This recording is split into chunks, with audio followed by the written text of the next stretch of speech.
საკრებულოში ახალგაზრდების 6-თვიანი სტაჟირება დასრულდა. გუშინ საკრებულოს თავმჯდომარემ და ჩეხეთის რესპუბლიკის ატაშემ საქართველოს განვითარების საკითხებში პროექტის ყველა მონაწილეს სერტიფიკატები გადასცა. საკრებულოს დარგობრივ კომისიებში სტაჟირებას 6 თვის განმავლობაში 25 ახალგაზრდა გადიოდა. საკრებულოს წევრთა გადაწყვეტილებით 15 ხმით ჯანმრთელობისა და სოციალურ საკითხთა კომისიის სტაჟიორებმა პროექტით შეზღუდული შესაძლებლობის მქონე პირთა საჭიროების კვლევის ავტორებმა გაიმარჯვეს. ბათუმის საკრებულო არასამთავრობო ორგანიზაცია განვითარებისა და თანამშრომლობის ხელშეწყობის კავშირ პროგრესთან ერთად ქალაქის თვითმმართველობაში ახალგაზრდების სტაჟირების პროგრამას უკვე მეორე წელია ახორციელებს. მისი მიზანია საკრებულოსა და მერიის სამსახურების საქმიანობაში ახალგაზრდების ჩართულობა და მათი ცნობიერების ამაღლება.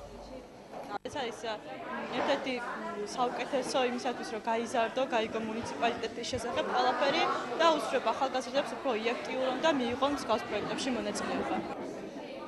პროექტი წარმატებით დასრულდა. ამ სწავლებაში მონაწილეობდნენ ბათუმელი ახალგაზრდები, რომლებსაც ვორქშოპი ჩაუტარდა თუ როგორ უნდა იმართებოდეს საჯარო დეპარტამენტები. მათ მიიღეს რეკომენდაციები ჩვენგან. ჩვენ ასევე გვაქვს გაცვლითი პროგრამები, რომლებსაც ჩეხეთის საგარეო საქმეთა სამინისტრო აფინანსებს. ეს ყველა მონაწილე სიგელებით დავაჯილდოვეთ.